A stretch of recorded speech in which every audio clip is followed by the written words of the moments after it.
Okay, so menthol cigarettes, which, I mean, to me that's racist. Well, that's what they're saying. Right? I mean, isn't it the cigarette that blacks prefer? It's the anti-racist position because it will save more black lives. Well, we'll make something illegal, which will give cops more a reason to get involved with black lives. Right.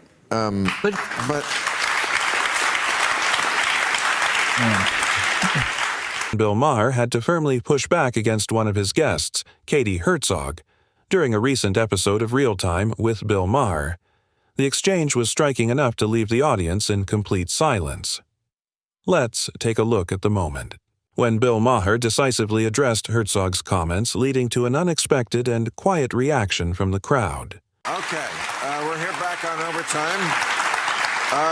The FDA banned Juul e-cigarettes this week. No vaping for the kids. What are your thoughts on this? Wow. What are your thoughts? This is if anything turns me into a libertarian, it will be this particular issue. They have not only banned Juul, a tool that many thousands of people who have used to get off of smoking. Biden is now saying that they're going to reduce the amount of nicotine within cigarettes. Ask any smokers, what is that going to do? It is going to mean that smokers will smoke more. It is not the nicotine that kills you, it is everything else in the cigarette. So to me, this is an example of government trying to do the right thing. And menthol. And menthol, right. What, you heard that? You didn't hear that? They've been talking about this for years. Is that a law now? Does anybody know? I don't know. Do you know? Anybody? Menthol? I think they're at least banned in D.C. now. Okay, so menthol cigarettes, which, I mean, to me that's racist. Well, that's what they're saying. Right? I mean, isn't it the cigarette that blacks prefer? It's the anti-racist position because it will save more black lives. Well, we'll make something illegal, which will give cops more a reason to get involved with black lives. Right.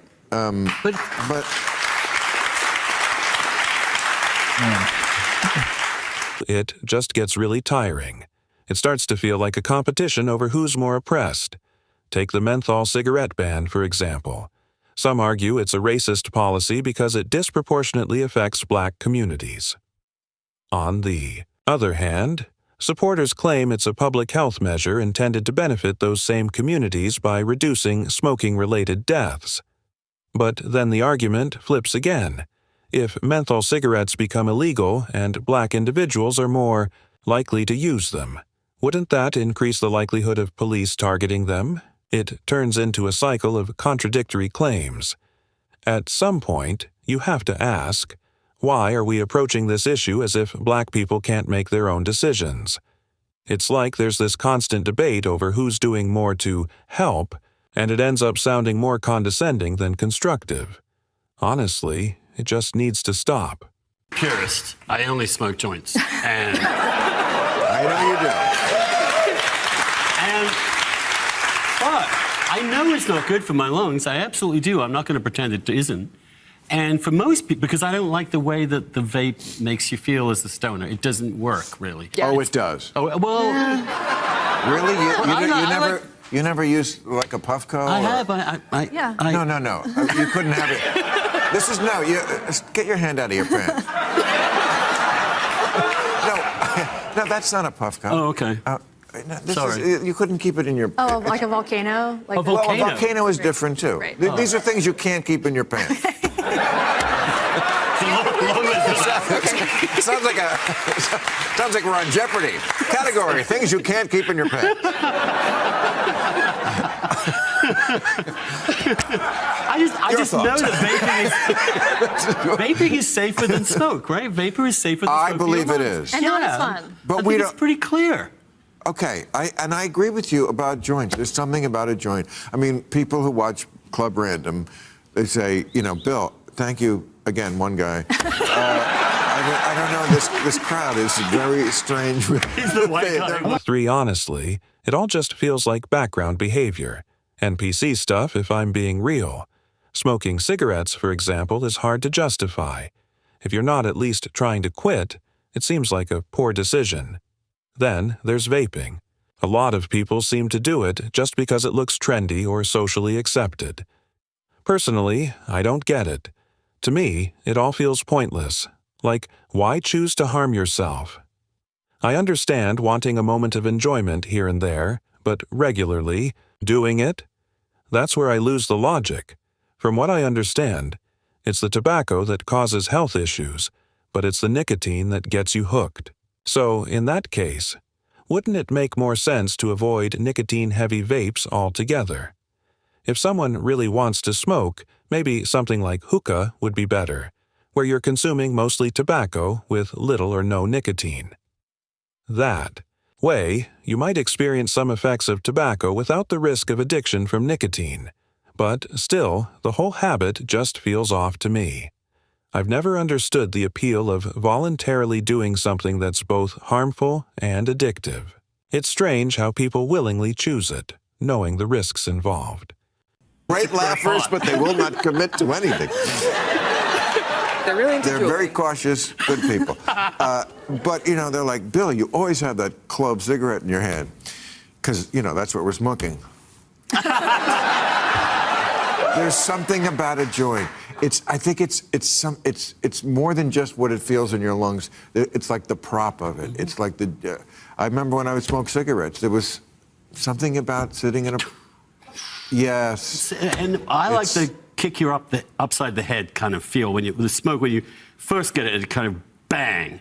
And the vape is more like, woo. But they also, they're targeting just Juul. There are other companies that make vapes. Juul is the popular one. Oh, really? Yes. Is that right? Yes. Well, that's because they're trying to keep kids from buying Right. Juuls, right? And that's the brand that sort of teenagers know, and they Right. don't want kids Right. to get hooked on nicotine. Fuck the kids. It's helping people But- quit but- smoking. I really struggle to understand people with this particular haircut. And, to be clear, I'm not even sure if the person in question is a woman. But whenever I see this hairstyle, I can't help but expect that whatever is said next will be completely unreasonable. Now, let's think about the issue logically. If Juul is the brand that's become the most popular, especially among younger users, then of course it's going to be the focus of tighter regulation. That's how it works. Juul has become the face of the vaping trend for teens, so naturally, it's the primary target. But here's the thing. If someone genuinely wants to stop smoking and chooses to use an e-cigarette to help with that, they still have a wide range of alternatives to Juul. No one's banning every single option out there, just focusing on the one most commonly misused. So why the outrage? It just doesn't add up. I find it incredibly frustrating when people get upset over something like this, especially when the logic behind the regulation is pretty straightforward. Honestly, I just can't wrap my head around it. Case with menthols. These are adults. What do you feel about that?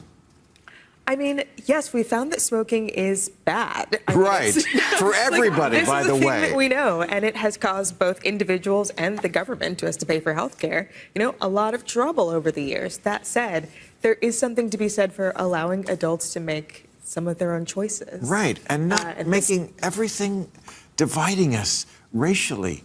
You know, like smoking's bad. Bad for blacks, bad for whites. Why ban the black cigarette? It seems just unnecessarily divisive. Am I wrong? I mean, really, we could also ask, why are we calling it the black cigarette? Because that's what they call it in the paper. Because that's what they say in every news story. They say it's like overwhelmingly used by black smokers. Italians do it too. They like menthol. Italians don't live here. No, the ones on Long Island. This is America. The ones on Long Island. Okay. The minority cigarette. Yeah. They made one called Uptown once. Remember that? Uptown cigarette. And then they had ones for just women. Remember? Virginia Slims. Very long and. Yeah. I tried one. Doubled once. it as a tampon. You've come a long way, baby. Come on.